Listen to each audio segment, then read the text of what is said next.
Hey everybody, I'm at the NFL Draft Media Luncheon in Nashville, and I'm going to go in and check out what's happening.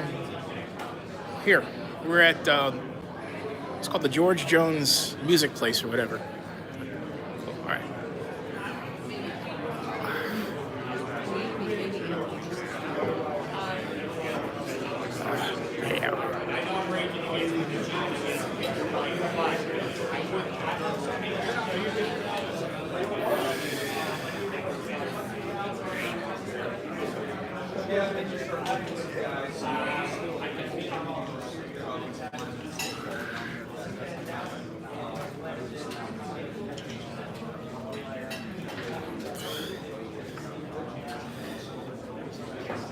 Looking for the Titans to draft defense first round.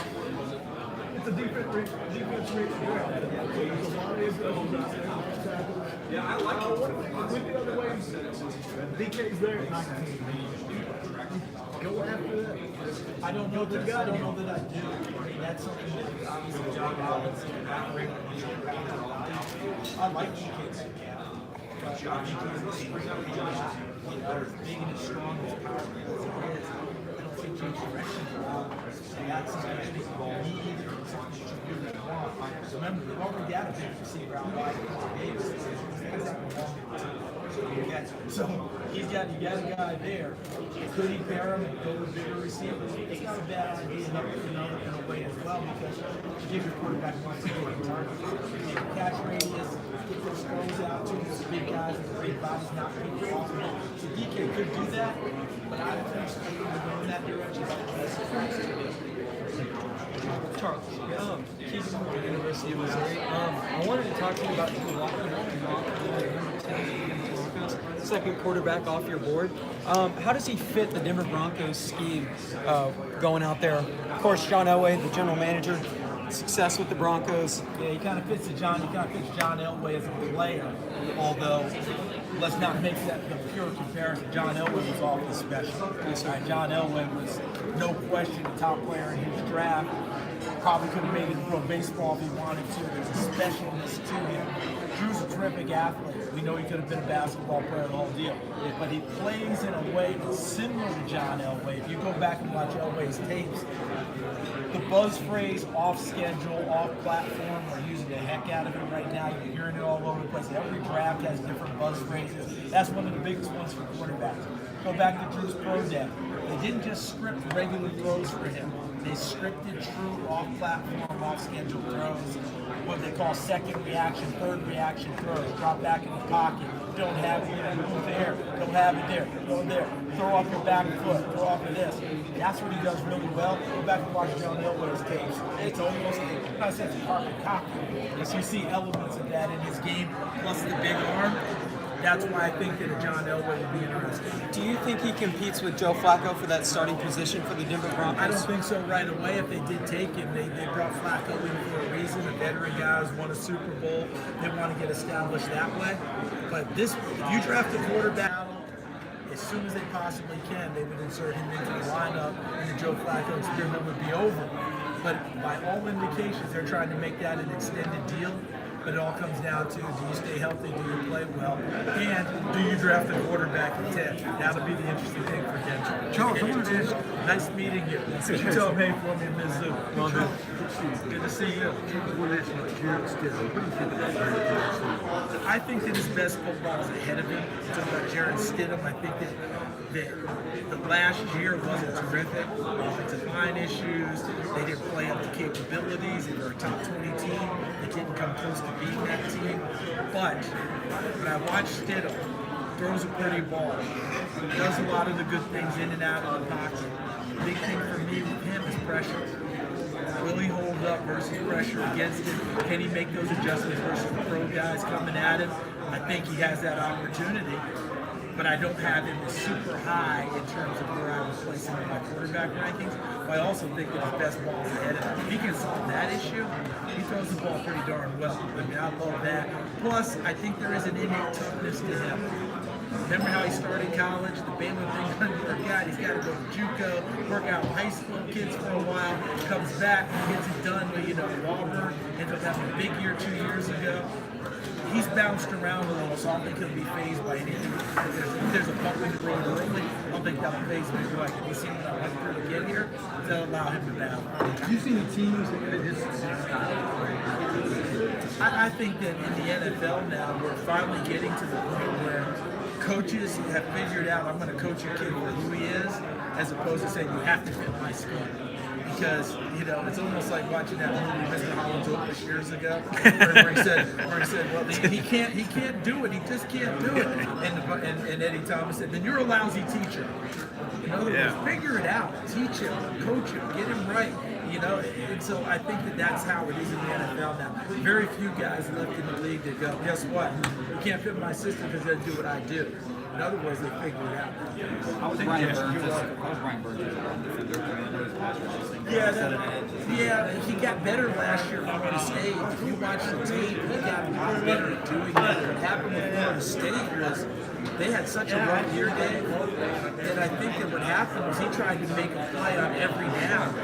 So instead of just handling strictly your run assignment, he started getting out of lanes, started trying to get upfield to make a big play, and I think some of that hurt him. So if they ever did stop the run on first down, if it was second and long, he straighter stance. If he was gone, he'd run the draw back inside. I think overall though, he got better playing with better discipline. And if you look at his body at the end of the season last year, and then look at his body during the run up to the draft, you can see he's starting to transform. He doesn't look just like a flanker anymore. He looks more like a guy that's starting to put on some heft, and there's more to come. You said the Lions tossed out playing all over, but playing outside linebacker in that system. Makes sense. It makes a lot of sense because of that length. And if you watch him on tape, he was on his feet a lot, 2-point stance. The thing about guys like him, though, I look at him, I look at Vic Beasley when he came out of Clemson. That's great to have all those ideas, and we end up on a whiteboard and we go X's and O's, and you go here and you go there. Sometimes we get too crazy with the X's and O's. You know what he does? He rushes the passer. So let him go rush the passer. 2 years ago, I remember asking Atlanta, why am I watching Taylor Vic Beasley go? Am I missing something? And they had some injuries, so they were asking him to do things that he had, because of that. But they did say to me, yeah, he should be rushing the passer. Watch this year in Atlanta, because, you saw what happened. Dan Christian on the defense. I have a feeling Vic Beasley will drop 10 times all year long. So I just think that the same thing with Brian Burns. You know what you're getting? Can you coach him to do it? Of course you can. Does that benefit your defense? That's something they have to ask. Who do you have for the Lions? How you think he fits? I'm trying to remember who I had for the Lions in my last mock. I think I might have gone maybe. I can't even remember. I know that's sad. We're getting old. We've been here too long, man. Oliver? Or is that Oliver.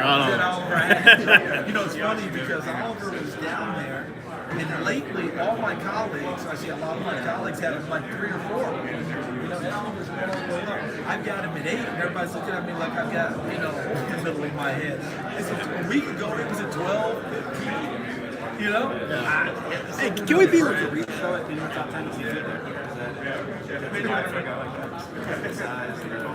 The answer I give nowadays sounds like I'm fishing, but I'm not. If a team has conviction about a guy and they think he fits, I don't consider him reaches anymore. And I'll tell you why. Travis Frederick. Remember that one? When did we have Travis Frederick during that time? 2nd, 3rd round guy.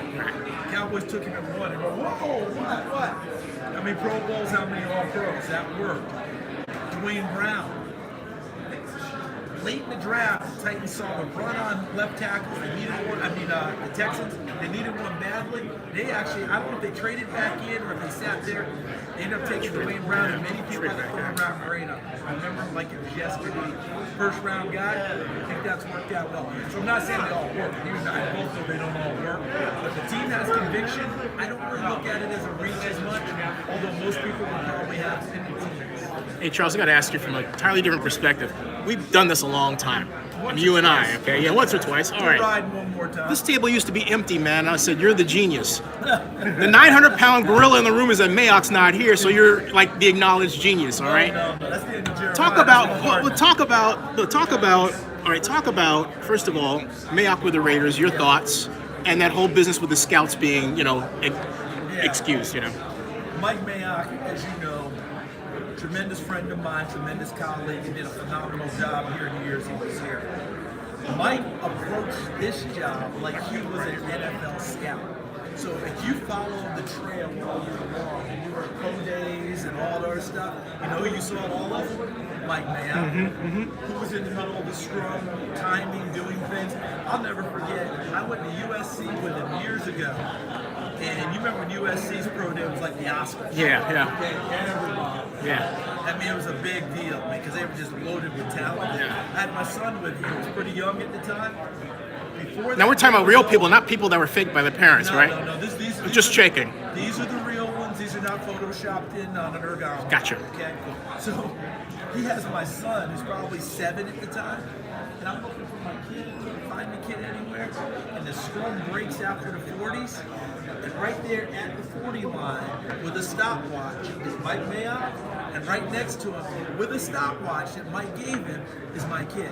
Wow. So Mike has always been involved in all this stuff, and I'm not telling you this because I'm trying to get my Wait. kid into With a your scrum. kid, yeah. Well, But that's I'm okay, telling though. you this, that Mike was in the middle of the scrum. He was right there at the 40-yard line. Yeah. He was doing his own timing for his own notes. He could have taken the time from everyone because you guys been to pro days. Yeah.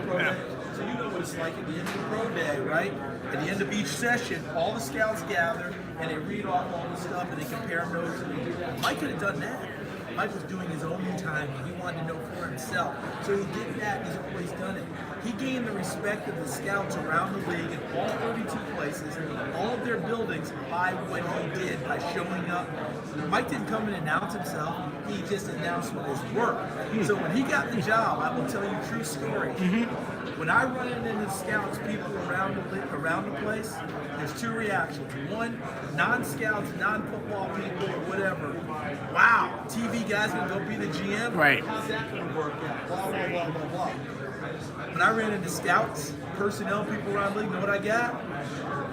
Felt like one of us got Yeah. the job. The That draft, tells you how yeah, it is, right. about How they felt about Mike and his work, the respect factor that was there. Now, kicking the scouts out of And the can I room, add something? It also felt like, because we go back to New York and beyond, right? Sure. It felt like the draftnik got selected too, because we're draftniks. No doubt, So that's no, why, no you doubt know, about it. yeah. But the draftniks have to be accepted by the rank and file.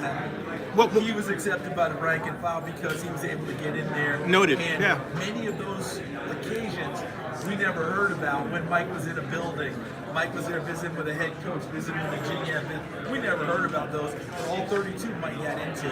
So as far as kicking the scouts out, remember, my teammate in college, Reggie McKenzie, was the former GM.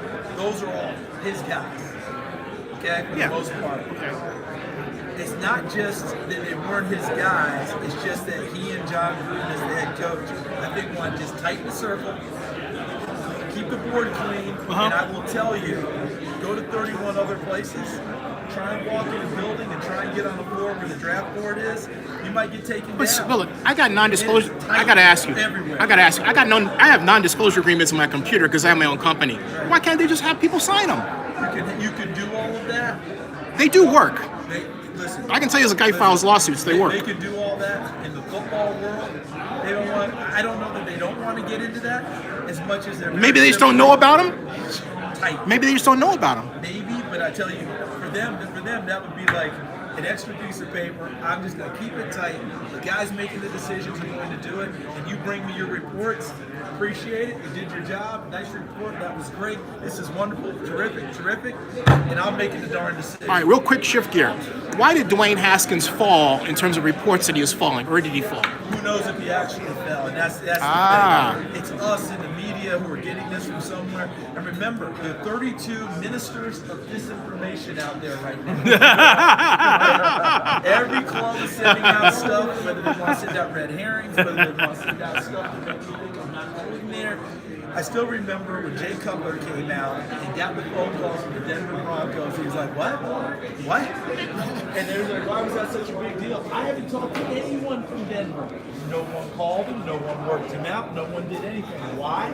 They locked in on him early, and they didn't want the rest of the league to know that they had interest. So Mike Shanahan, then as the head coach, ordered everyone, leave him alone. Don't call him. Don't talk to him. Don't do whatever. And they did it as surreptitiously as possible. And boom, he got the phone call. Was shocked by it.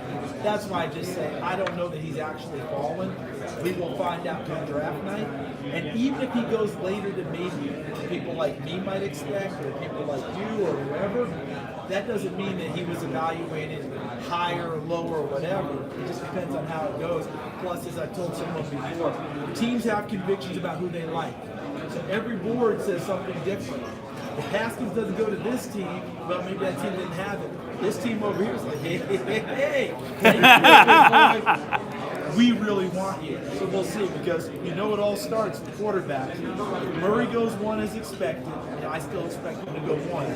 Who's the race for number 2? Wow, Haskins. I think it's those 2. Right. I don't think it's a third guy. Where do you put Tyree Jackson in Why there? don't you Tyree think it's Jackson being the 3rd round. I think 3rd, 4th round is when it starts for him. Big long arm guy, but I thought he had a terrific Senior Bowl. Yeah. Showed some really Oh, good yeah, athleticism. He's got to get everything working in concert because he's so darn long. That intermediate, the deep ball is gorgeous. That layup throw. Yeah, but I got to get after Jeremiah because he says he can't throw short, and he's saying this, and he buggy whips a pass for a touchdown. I thought, is Daniel watching the game? So I got to go over and give him a hard time. You go give him a hard time. If you go back and watch the tape, Yeah. you're going to see if there are misses, it goes from downfield where Right, confident, right. that Get smooth up. check down that might not be quite right yet, because getting all these parts at 6'7" working together is a lot tougher than it is a more compact. He's like Flacco, though. Yeah, a little bit like that. Good to see him, man. Charles, we got some Nashville guys that are coming up through the draft right now. I'm going to throw a few names at you. Emmanuel Hall, wide receiver, Missouri. Can flat out fly. He did a nice job in the run up to the draft process. The combine, really nice pro day. Block catching the football. He's going to be the guy that people I think are going to. Steve, how you doing, my man? We saw a lot of footballs in the air in Missouri. Yeah, what about Ugo Amadi out of Oregon? Oh, I love him because he's a versatile guy.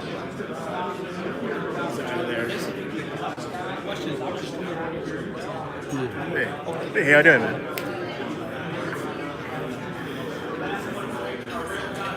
Excuse me. Certain guys are just Yeah, I mean, Greedy Williams obviously is long, short, everybody wants that. Now, he's a young player, he's a little undisciplined in the way in which he builds that medium to find you, and then he comes with confidence and his ability to college and that'll be different in the NFL. He'll need some work with his discipline and playing the same standard snap. But he has everything you want. He's like about a corner. I mean, he did it on 4.37, and I'm not sure people know what that means, but that's what that's. So, there's other corners. I look at someone like DeAndre Baker, and people may remember 2 years ago when Davis White came into LSU, and he turned out to be a very nice player for the Buffalo Bills. To me, DeAndre Baker was very similar to Davis White. In fact, the measurables were almost exact in many ways.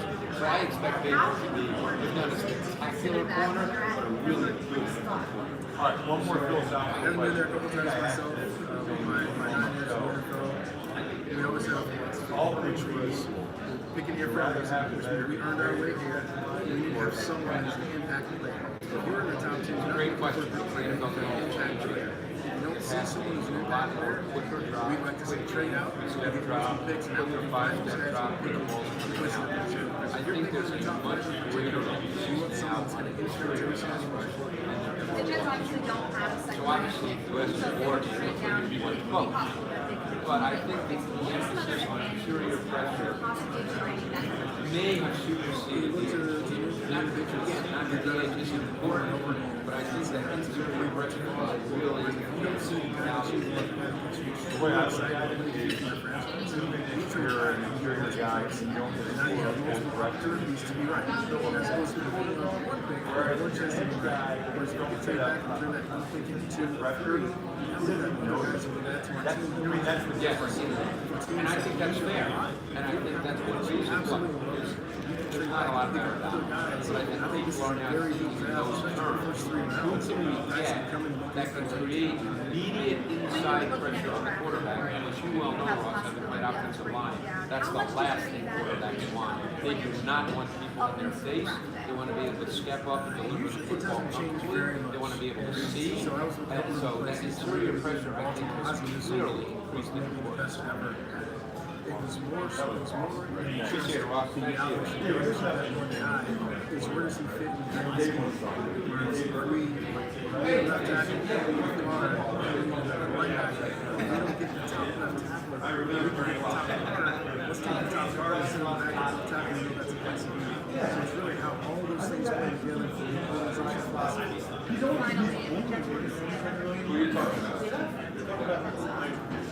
It's hard, and we talked about this last night, it's hard to avoid thinking defense where they are because they have one more accentuated front seven. With these guys, He's just going to take a quick second, go do this radio. Hey, Cardinal, how you doing? Great to see you, man. You too. Definitely Rebacks live. What do you think of Tiger, man? Tiger's like rocking it, isn't he? Got it, man. Oh, you're back. Okay, cool. All right.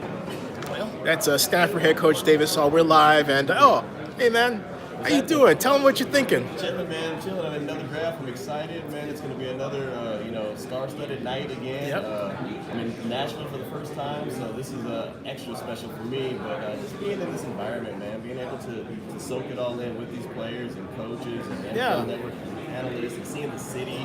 I mean, it's great, man. It's a great experience, and we just got to keep living it up, having a good time. In the brief time I've known you, which is like a few minutes, I think, between this and the Super Bowl, we run into each other. But you strike me as a man about town. So how do you think Nashville is meeting the, Vegas. Excuse me. And Vegas. I'm a Vegas fan. And Yeah. I'm a hang out. So am I, actually. Yeah. So I like to get out and have a good time. So that's what we're gonna do tonight. Oh, and Thursday night. And Thursday night. And Friday. I mean, you're gonna be here. You might as well soak it all in, right? Yeah, I heard that. But Thursday night's the draft, so you. Right, well, after the draft. After the draft. Vegas Okay. doesn't close, does it? No. Nashville's like that? I don't know. Wait. Wait, folks. I will find out. He's gonna make sure it's like that. That's right. Hey, so what do you think of the NFL Network set up without Mayock? This is interesting. It's interesting. It's different. I think Daniel Jeremiah's done a great job. I really do. I'm excited to see what Mike Mayock's going to do for the Raiders. Being a Bay Area dude originally, Yeah, exactly. and obviously loving the Raiders. I'm hoping that he's going to push the right buttons and save John Gruden from himself at times. And just kind of do his thing. And I think that's his element. So I'm excited to see how it shakes out. But I think the NFL Network has just done fine without Mayock. It's just like they pass the torch on. And Daniel Jeremiah's done a great job. Well, I was saying to Charles Davis, look at this. When I've known Charles Davis for years. We go back to New York. Yeah. And I have never seen a table crowded ever. Right? Now it's crowded. It is. And I was always saying he's the genius. He's really good. You know? He's really good at breakdown and communication and what he's looking for in players. And I mean, even when he does color commentary on the TV, he does a great job. I really, really feel like I learn a lot and understand a lot more when I listen to Charles Davis. So where he's at right now, the position he's at is well deserved. I agree. Yeah, I'm not taking anything against Mayock per se. I just think that this guy should be a GM somewhere. I really do. You know what I'm saying? I can see that. I think these guys are going to work their way up, especially if this works out with Mayock. I think more teams will start looking at these guys a little bit more. Jeremiah's obviously had the experience. Charles Davis is right in line. Why not? So Kyler Murray goes number 1, you think? I think so, but then it's the draft, and we always have a wow moment. We We sure do. always have a wow moment. What's that wow moment going to be?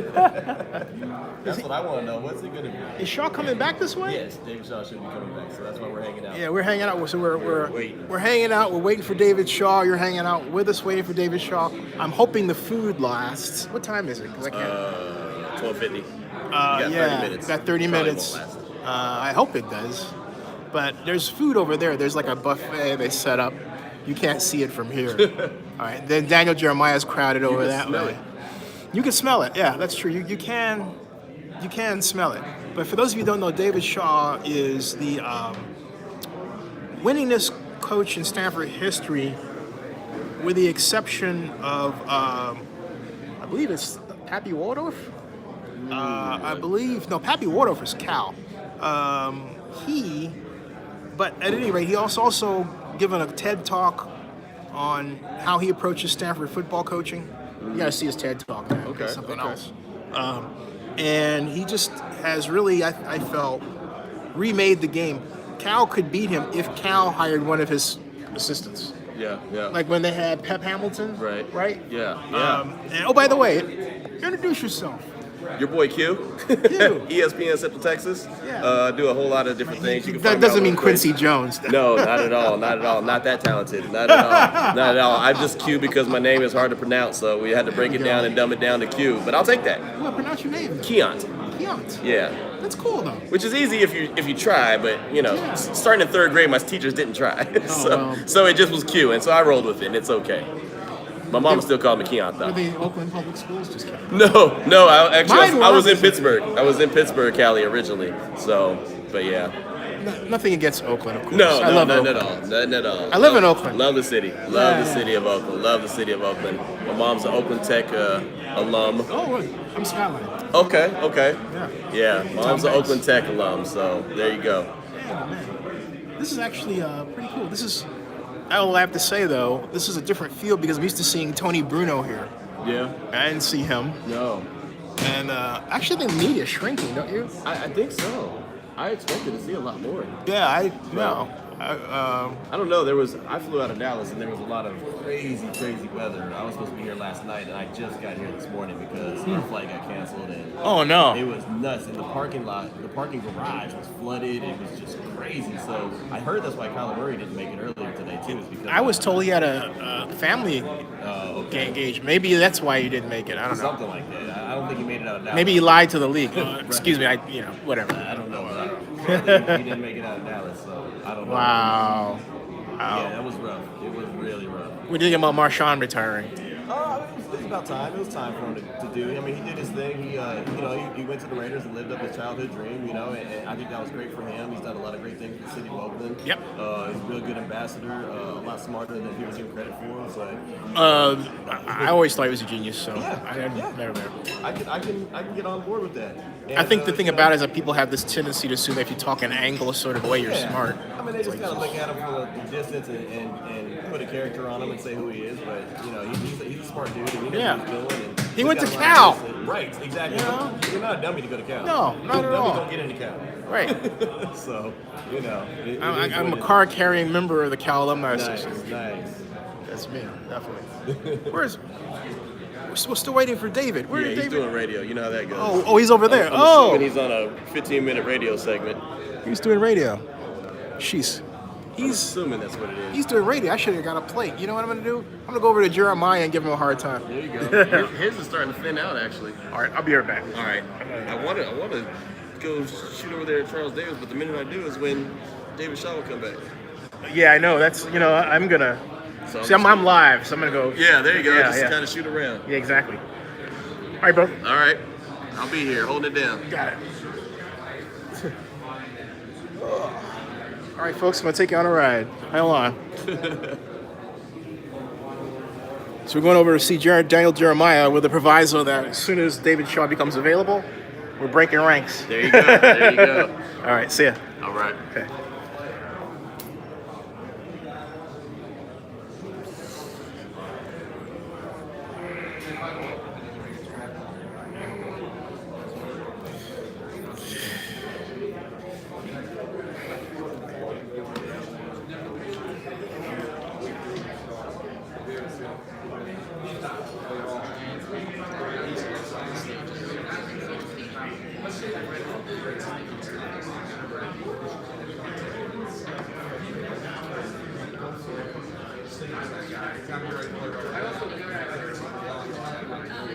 Would that be somebody like maybe the Patriots could take and develop behind Brady? Yeah, established starters for the next couple of years. And then another guy like at Auburn, I think he'll be a Thursday pick. I had a chance to talk to him at SEC media. He's a very high football. Like he doesn't have the measurables. What did you think about Deshaun Davis and the linebacker for them? Yeah, I have kind of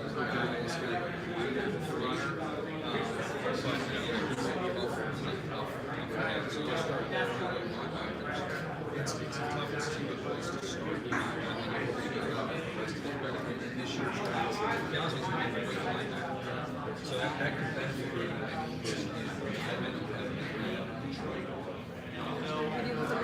Oh, sure. Madeline Burke. Hey, good to see you. Good to see you. You ready?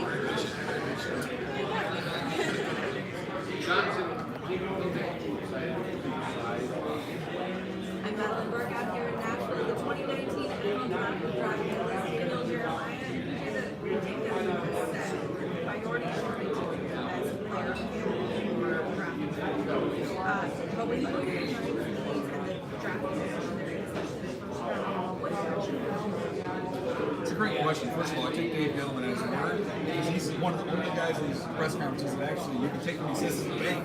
He's been honest about saying he's going to stick with it. For me, you know, I don't have a quarterback really in that range for me, so I wouldn't force that. And so I can see what he's doing there, saying we're going to go get with the best pass rush you can have at that point in time. But if you do feel strongly about a quarterback, I would not wait until 17 and see pray and hope and wish that he falls to it. So that's going to come down to that. quarterback is something very tough to translate from college to pro, and teams have different approaches of how to do that. But when you look at this and when you break this down, what do you really look for in an elite athlete other than just Well, you start to me with are you going to put in the time necessary as an important to you. And you have the ability to display the leadership you're going to need in that position. Those are some of the off the field stuff that I think just as critical as what you see on the field. And when I go on the field, over the years you kind of go back and you sort of evaluate and say, okay, why did I miss on this guy? Where did I got this one right? What happened? And I always come back to three things. We look at quarterbacks that are big decision makers. You look at quarterbacks that are accurate. That's where you start. Those are the first two things. And number three is pace. And one of the challenges for a lot of these college quarterbacks, they don't play in chaos. They're in an offense where they're in the shotgun, the ball's out of their hand, there's not a lot of bodies around them. You get in the NFL, it's a muddy environment. There's a lot of bodies around you. You've got to be comfortable functioning in that environment. So that's where, I mean, Daniel Jones is an interesting one because he has played with guys. I mean, he has not played with a draftable player during his time at Duke. And I think a lot of people don't realize that. Right? He's my fourth quarterback. Kyler Murray had more NFL prospects on his high school team than Daniel Jones had on his college team. So he's one of the guys that's actually played in that chaos and in that environment. So from that standpoint, I think he'll have a little bit easier transition. If you're the New York Giants, you are a player that you are salivating over, so I want this. Yeah, it's Nick Bosa, but he's not going to be there. I'd be pretty excited if that were to happen. Quentin Williams, Nick Bosa find their way down there. I'd be pretty excited. As a former scout, how would you describe what you It's a lot. This time of year, Phil Savage and the Ravens and the Browns and all this stuff, this time of year, the fog of confusion. Because your first evaluation of what you feel on these guys, you can stick to that. That's the challenge because you get to the spring and there's all this information circling around, and workouts, and combine, and interviews, and sometimes you can allow yourself to take it off course, and that's a challenge for all these teams. And normally what you see in fall, what you see, that's the real thing.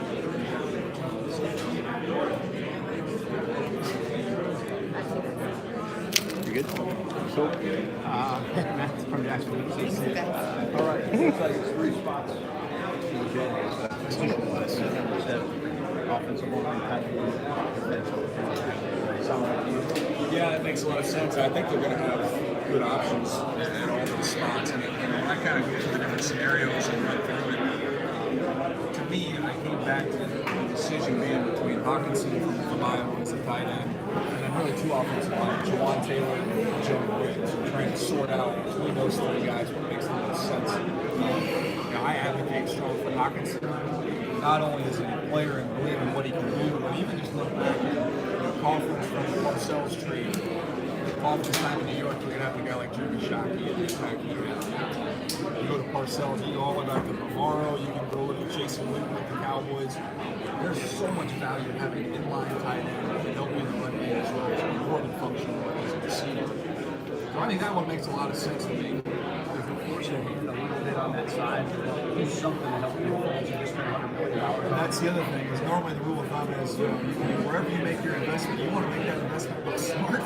So do whatever you can to support that investment. And that's why I think it comes down to the offensive line. I think a sleepy one is defensive line. They don't have a ton of depth at the pass rusher behind them. You got behind the landscape. And there's so much talent. Okay, can he wrestle with that in an organization where it might not be top of the league, but the value there could be so strong of say Josh Allen or Ed Oliver, right? Yeah, absolutely. I would even put Brian Burns potentially in that conversation. One of the things about him is you look at that division, playing in good weather, playing a lot of corners, and so having that big kind of speed coming off the edge would be a nice compliment what they have with the guy from the other side. So I wouldn't sleep on him. Ed Oliver inside would be a nice player inside, be able to get upfield, give you some penetration, and really kind of play him off of the plays can be fun to watch. Well, the first year for you in this role, are you waking up in the middle of the night just screaming guys' names out there on your board or what? Well, I think my wife's glad that we're getting to the end of the process because I don't know that she enjoys when I'm like, come in the room, you got to see this guy. I just appreciate that quite as much.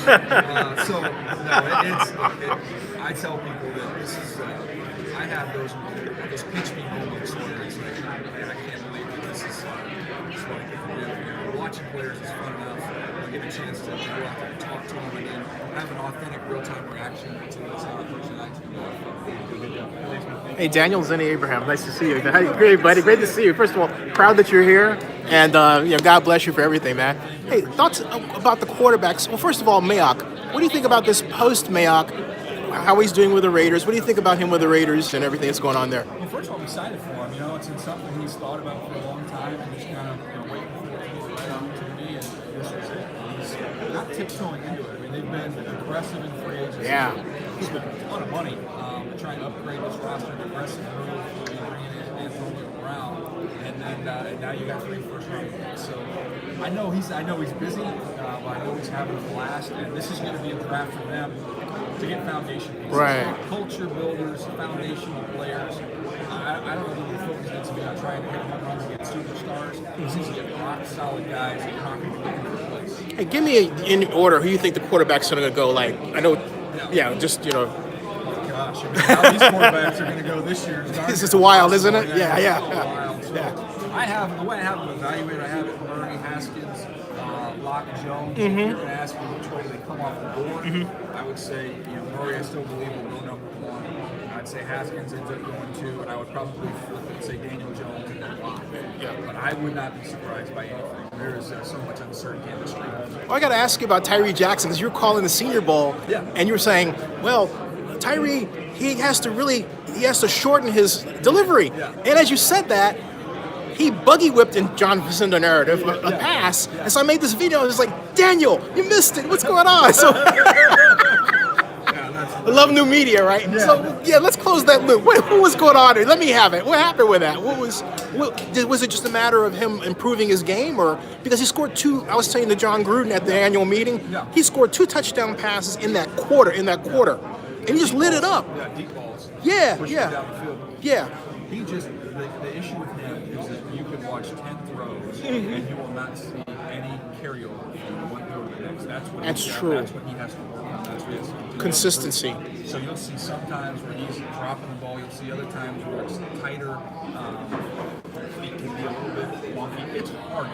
The reason why it's so difficult for those quarterbacks that are that big to have success is just so many moving parts.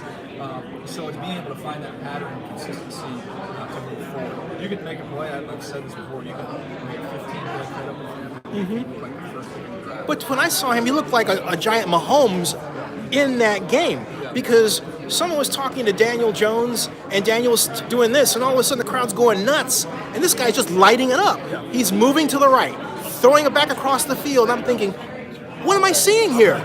I mean, it was crazy. I mean, is there a disconnect between what we see as fans and what we see as evaluators when we look at quarterbacks do that? First of all, I'm like number 1 rule of scouting is do not take anything too seriously when you see an all-star game. You know, Cool. you're Yeah. gonna Well get said. a Well chance said. to see guys in Well a said. very generic atmosphere. So that's my first thing. Sure. We always try not to get too carried away with that. Go back to the fall. What you see on the tape. Trust what you saw during that period of time. So that to me maybe could be a little bit of the disconnect. And with him, it's not doing the spectacular things. It's just doing the simple things. And that's something, Mahomes, you make that comparison. Yeah. Pat was much more polished than him coming out. But Pat still had areas he needed to clean up, and he got a little bit sloppy with his feet at times. And look, he can make some surface plays, but on the simple throws, get your feet in the ground and be accurate. And that's something I think Pat during that year off made tremendous strides. Sure did. And Yeah. still see sometimes where it'll get away from it. For the most part, he cleaned a lot of that stuff up. So for Tyree Jackson, to me, the most important thing is time. He's going to be a little bit of a project, potentially a huge payoff. But it's going to take time, and you got to get that consistency in terms of his motion, in terms of his feet, and it could be a big payoff. Gotta get you as GM next. Thanks a lot, man. I'll see you. Okay. All right, see ya. Excuse me. Sorry about that. Excuse me. Got it. I know that's looking to the future next year.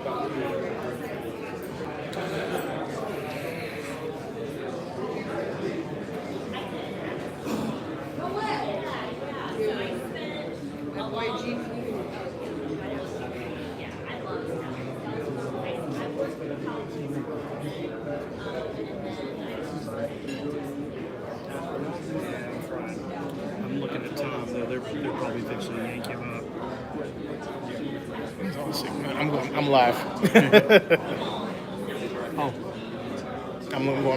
Yeah, that's what I used to just do that. You want to go in there? Okay. Thanks.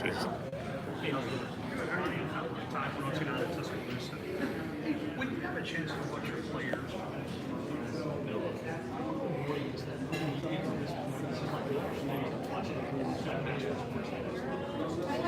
It's really exciting. We've gone through it a lot. We have to go back to the recruiting process. We know but to watch them work and sometimes fail, I get it to succeed, I get it to start to accomplish things that help themselves in a position to make their dreams come true. There's one thing that watch those dreams come through, the hard work that we put in, all the support from the families, the support from the coaches. There's no fear like you guys realize this.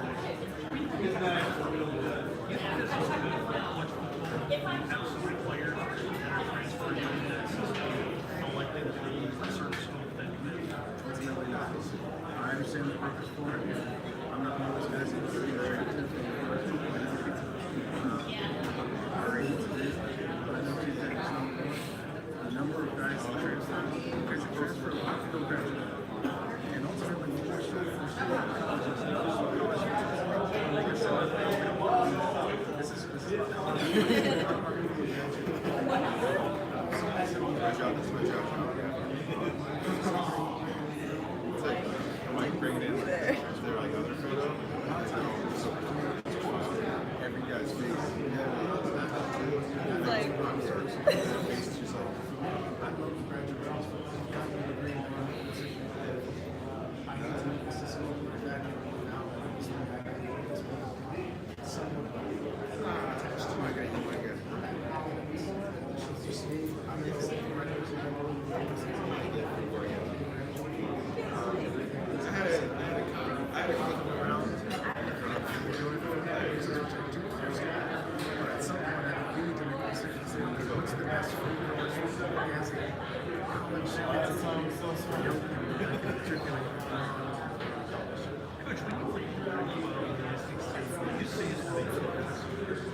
All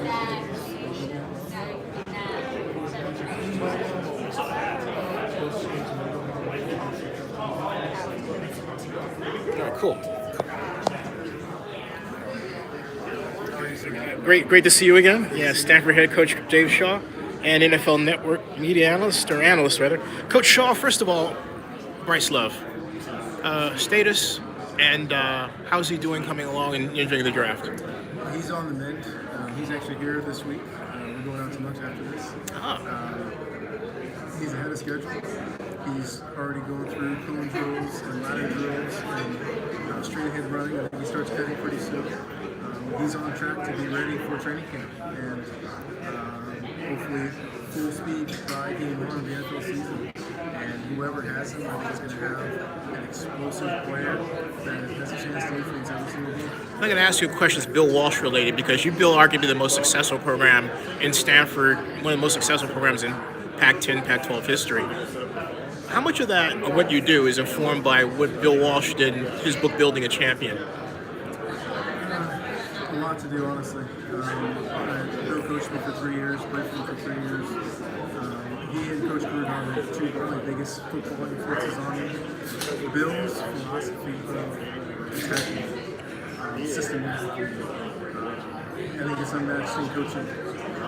Just the way that he said we are going to, and Bill had a background in boxing, and he was a boxer, so we talked a lot about punching and retreating and protecting and punching and attacking. So for him, the West Coast offense was like bobbing and weaving, looking for a place to keep working the body, a couple of jabs, and looking for that opportunity to make that haymaker.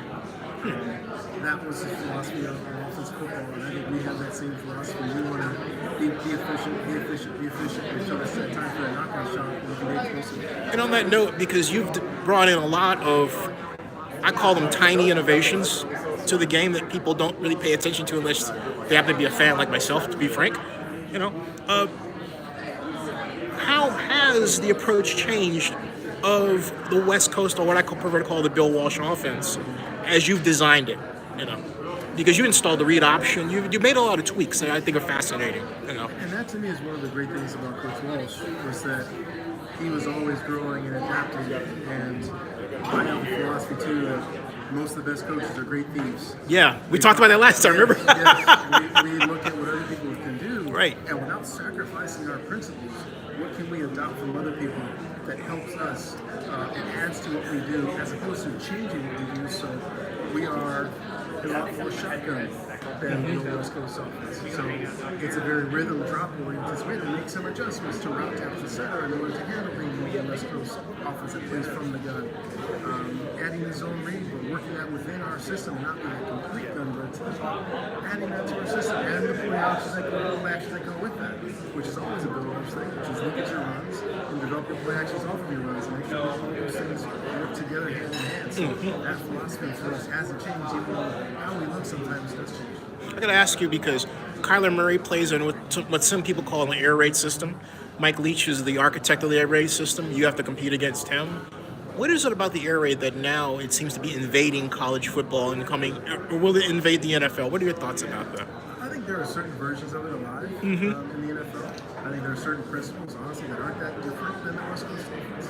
I think you can watch Mike. Can you elaborate on that? Because I've always wanted to talk to somebody about that. Now I have an opportunity, so I'd love to hear you kind of, if you will. Being a guy that played in the West Coast offense and played for Bill Walsh, our passing game, we shallow crosses and slants. We're in every single game. Like the mesh in the air raid. Absolutely. So you watch air raid, right. You see a ton of quick games, you see a ton of shallow crosses. So there's a direct carryover there because both of those concepts are high completion plays, allow guys to run after the catch.